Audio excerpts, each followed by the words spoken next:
Hello दोस्तों, आप सभी को प्रभु यीशु मसीह के नाम में जय मसीह की, परमेश्वर के नाम की स्तुति और महिमा हो। फिर से मैं आप सभी का स्वागत करता हूं हमारे एक और नए वीडियो में।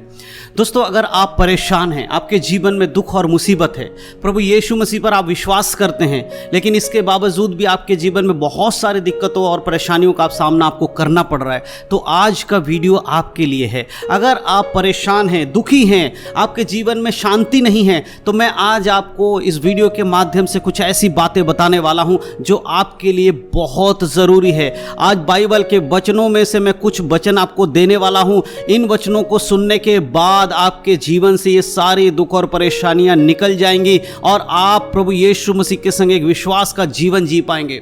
मेरे दोस्तों, याद रखिए, शैतान आप सबका और हम सबका शत्रु है। वो बार बार हमारे जीवन में परेशानियों को लेकर आता है ताकि हम प्रभु पर से विश्वास उठा लें और शैतान के बताए हुए मार्ग पर चले। लेकिन मेरे प्रियो, बाइबल हमें बताती है कि जो यहोवा पर भरोसा रखता है, जो अपनी दृष्टि यहोवा की ओर करता है, उसके जीवन में चाहे कुछ भी होगा और परमेश्वर के वचन के अनुसार अगर वो चलता रहेगा तो वो सब कुछ मिलाकर उसके जीवन में भलाई को उत्पन्न करेगा। मेरे प्रियो, आज मैं बाइबल के कुछ ऐसे वचन आपको देने वाला हूं। यदि आप परेशान हैं, दुखी हैं, आपको कोई मार्ग नहीं दिखाई दे रहा है, तो आज का वचन सुनने के बाद जब आप प्रार्थना करेंगे, प्रभु आपकी आवाज को सुनेंगे, प्रभु आपकी सहायता करेंगे। इसके लिए आज के वीडियो को बड़े ध्यान से देखें, बहुत ही ध्यान से सुने और समझें, क्योंकि परमेश्वर आज आप सभी से बातें करने वाले हैं। तो चलिए देर नहीं करते हुए आज के इस वीडियो को शुरू करते हैं। दोस्तों, जैसे कि मैंने वीडियो की शुरुआत में ही कहा कि आज मैं आपको कुछ ऐसी बातें बताऊंगा जिससे आपके जीवन की परेशानी आपके जीवन से निकल जाएंगी। बहुत बार ऐसा होता है कि बहुत सारे प्रभु के लोग जो यीशु पर विश्वास करते हैं, उनके जीवन में बहुत सारी मुसीबतें आती हैं, बहुत सारी दिक्कतें आती हैं और वो रो रो कर प्रार्थना करते हैं, उनको कोई मार्ग दिखाई नहीं देता। ऐसे लोगों के लिए मैं आज कुछ वचन बताना चाहता हूँ। प्रभु चाहता है कि आज आप इस वचन को सुने और आप प्रार्थना करें। इस वीडियो को देखने के बाद, इन वचनों को सुनने के बाद आप जब प्रार्थना करने बैठेंगे तो आप इन वचनों को याद करके दोहराते हुए प्रार्थना करिएगा।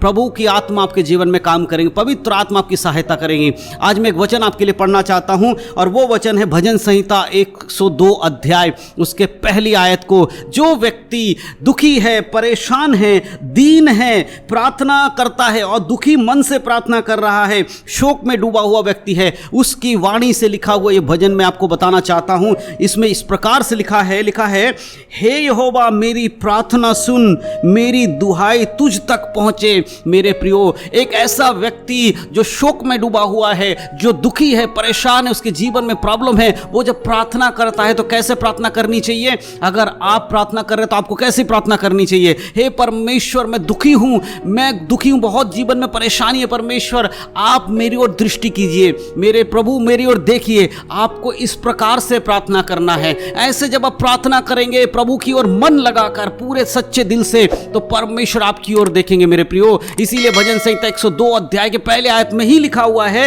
हे यहोवा, मेरी प्रार्थना को सुन, मेरे परमेश्वर मेरी प्रार्थना को सुन।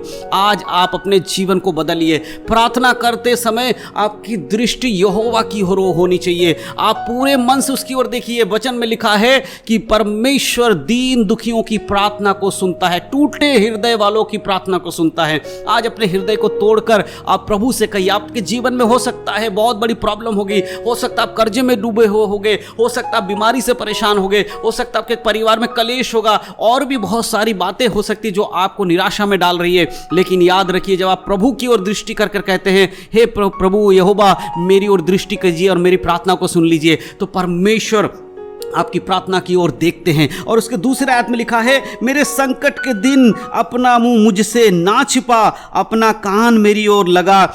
जिस समय मैं पुकारूं उसी समय फुर्ती से मेरी सुन ले। प्रभु से कहिए, हे परमेश्वर, जब मैं परेशान हूं, संकट में हूं, तब परमेश्वर आप मुझसे दूर ना जाएं। प्रभु से कहिए, प्रभु मुझे छोड़कर ना जाएं, मैं आज परेशान हूं, मैं आज दुखी हूं, परमेश्वर मेरे संकट के समय आप मुझसे अपना मुंह ना मोड़े। मेरे प्रियो, जब आप आप इस तरह से प्रार्थना करेंगे प्रभु आपकी ओर दृष्टि करेंगे। लेकिन याद रखिए कि आपकी प्रार्थना सच्चे मन से होनी चाहिए, उसमें कोई मिलावट नहीं होनी चाहिए। आप निस्वार्थ प्रार्थना करिए, परमेश्वर आपके लिए काम करेंगे। और कहिए परमेश्वर अपना कान मेरी ओर लगा। प्रभु से कहे प्रभु अपना कान मेरी ओर लगा। आप घुटने पर आइए, अकेले में जाइए और प्रार्थना करिए। मेरे प्रियो, आज बहुत ज़रूरी है, यदि आप अपने जीवन के प्रॉब्लम से छुटकारा पाना चाहते हैं, आज आपको प्रार्थना करना होगा, अपने घुटने पर बैठना होगा और प्रभु से विनती करनी होगी, हे यहोवा परमेश्वर आप मेरी ओर देखिए। आप शायद बहुत बार प्रार्थना कर चुके होंगे अपने विषय को लेकर, लेकिन आज जिस तरह से मैं आपको बता रहा हूं, इस तरह से अगर आप प्रार्थना करेंगे तो परमेश्वर की आत्मा आपके जीवन में काम करें। क्योंकि आज जो मैं बता रहा हूं वो वचन से आपको बता रहा हूं, वचन से प्रार्थना करना आपको सिखा रहा हूं। और प्रभु से कहे परमेश्वर मेरी ओर अपनी दृष्टि करके मेरी ओर फिर कर फुर्ती से मेरी तरफ आ और मेरी बातों को सुन ले। परमेश्वर आज मैं दुखी हूं, शैतान मुझे परेशान कर रहा है। परमेश्वर से सामर्थ मांगिए, परमेश्वर आपको सामर्थ देगा। और अपने जीवन के दुखों को प्रभु के सामने खोल कर रख दीजिए। 3 आयत में इस प्रकार लिखा है, क्योंकि मेरे दिन धुएं के समान उड़ जाते हैं और मेरी हड्डियां लुटकी के समान जल गई हैं। परमेश्वर के सामने बोलिए कि मैं ऐसा हो चुका हूं कि धुएं के समान बन गया हूं, धुएं के समान मेरी जिंदगी हो चुकी है। परमेश्वर अब मैं क्या करूं, मैं कहां जाऊं, मेरे दिन एकदम धुएं के जैसे हो गए। परमेश्वर अपने जीवन की हर परेशानी को परमेश्वर के सामने रखिए।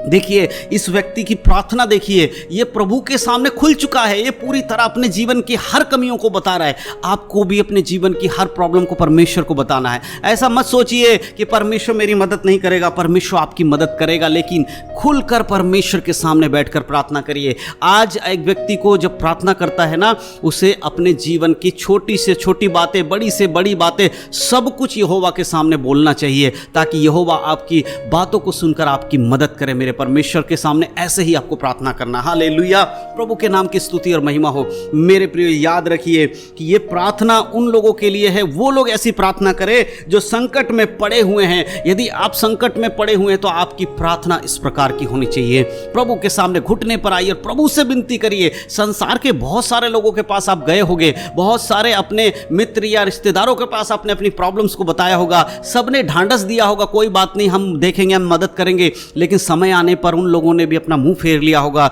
लेकिन आज अगर आप परमेश्वर के पास आएंगे और इस तरह से बैठकर प्रार्थना करेंगे तो प्रभु आपसे अपना मुंह नहीं छुपाएगा, वो आपके सामने अपने आपको प्रकट करेगा और आपके जीवन से हर परेशानी को दूर करेगा। प्रभु चाहते हैं कि उसके लोग उसके पास आकर प्रार्थना करें। प्रभु चाहते हैं जो यीशु पर विश्वास करने वाले लोग हैं वो परमेश्वर से प्रार्थना करें। प्रभु चाहते हैं जो यीशु मसीह पर विश्वास करते हैं वो पवित्र आत्मा से विनती करें। आज आपको ये करना है। यदि आप इस प्रकार का काम करेंगे तो आने वाले समय में आप देखेंगे आपके जीवन से हर प्रॉब्लम, हर मुसीबत दूर हो जाएगी। यही तरीका है एक व्यक्ति का परमेश्वर के सामने अपने हृदय को खोलकर प्रार्थना करने का। मेरे प्रियो, प्रार्थना करने के लिए आपको अपने जीवन को परमेश्वर के सामने रखना होगा। जब आप अपने हृदय की बातों को परमेश्वर के सामने रखेंगे तो परमेश्वर आपके जीवन की हर प्रॉब्लम को आपके जीवन से दूर करेंगे और वो आपको सामर्थ देंगे ताकि आप एक पवित्रता का जीवन जी सकें। बहुत जरूरी है कि वचन के अनुसार परमेश्वर के सामने बैठकर प्रार्थना करें। आप इस वीडियो को देखने के बाद अकेले में जाइएगा, अपने घर में जाइएगा, ऐसी जगह पे जहां पर दूसरा कोई ना हो, अपने घुटने पर बैठिए और प्रभु से गिड़गिड़ा कर कहिए परमेश्वर मेरी प्रार्थनाओं की ओर ध्यान दीजिए। परमेश्वर मैं दुखी हूं, परमेश्वर मैं परेशान हूं, परमेश्वर अब मेरा सहारा सिर्फ आप है और मैं आपसे ही प्रार्थना करता हूं। जब आप इस तरह प्रार्थना मांगेंगे प्रभु आपके जीवन में काम करेगा। मेरे प्रियो, याद रखिए परमेश्वर पुकारने वाले की विनती को सुनता है।